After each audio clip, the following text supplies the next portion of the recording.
Hey, kom echt niet mee, hey, kom echt niet mee. Hey, zitten ze aan met een pielen wie. Hey, kom echt niet mee, hey, kom echt niet mee.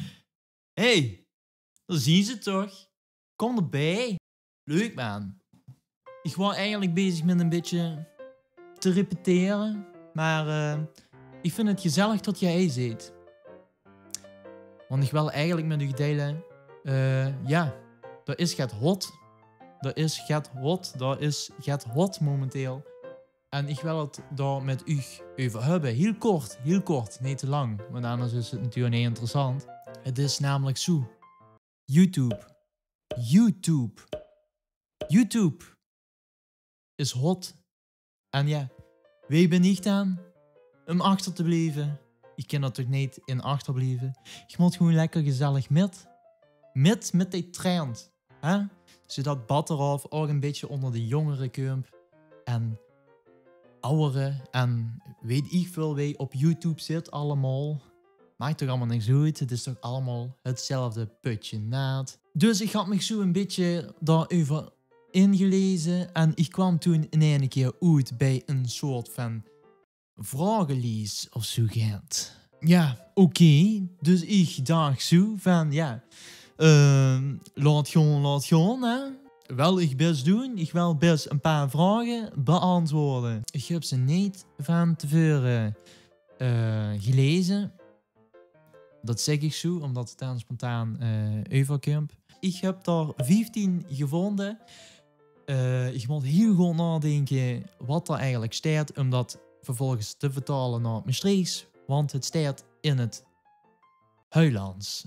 Maar niet zo goed, we gaan er het beste van maken. Ik zal het vragenlijstje even erbij pakken en dan kan ik toch wel stellen dat dit mijn Iertse vlog is, als een Batterhof. Je kan zien trouwens dat er wel een paar vragen bij zitten, bovenste dings van zo, hey, wat lekker interessant, kan ze niet gedaan anders gaan doen of zo, kan ze niet nog een liedje maken of een filmpje, dat is misschien interessanter.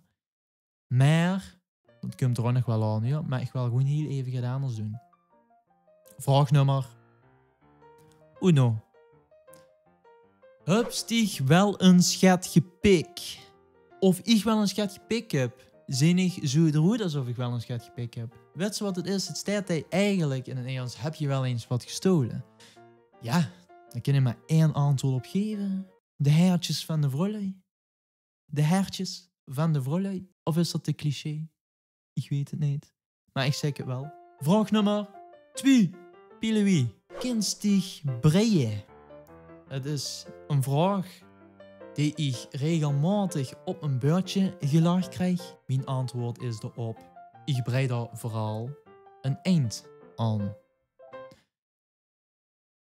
Ja, nummer 3. Wie had stig geheten? Ja, wacht even. Wat mijn naam was als ik een meisje was geweest? Goeie vraag. Ik denk zo gaat wie Sokkerputje of zo. Sokkerputje vind ik een leuke naam. Of Schreeuwlielijke. Daar kan ik mezelf ook wel in vinden. Enigszins. Of gewoon Scherp Vromes. Scherp Vromes. Zeker. In plaats van Batterhof. Scherp Vromes. Wieso niet? Welke vind jij eigenlijk de beste? Of heb je nog suggesties? Wat was mijn naam geweest als ik een meisje was? Vertel het me. Dan de volgende vraag. Nummer 4. En dat rijmt op beer.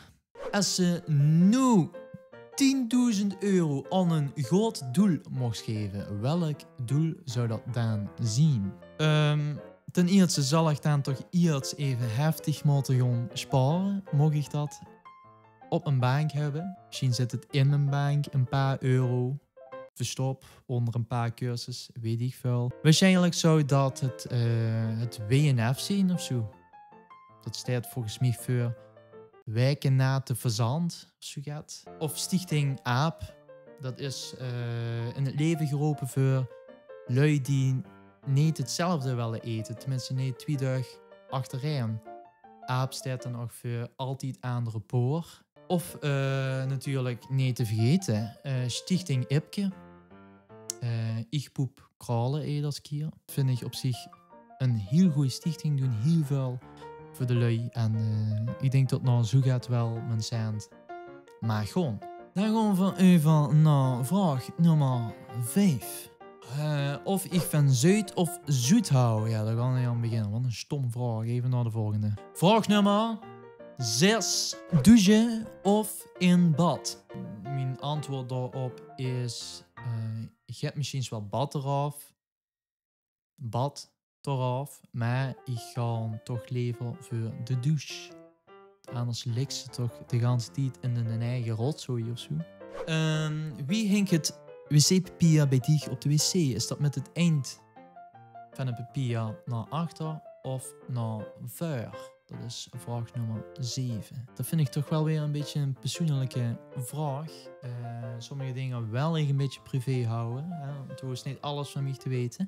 Maar voor de lui die het echt willen weten, dat hinkt naar voor. Want ik wil echt gans een duil van lui die het anders omhangen. Ik merk frustratie bij mezelf. We gaan snel over naar de volgende vraag.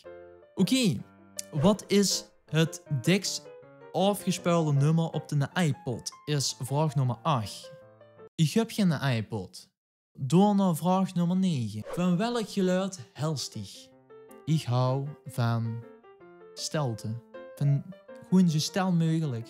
Zo stil mogelijk. En als je dan heel goed luistert, als het gaan stil is, als je heel goed luistert, dan hoort ze niks.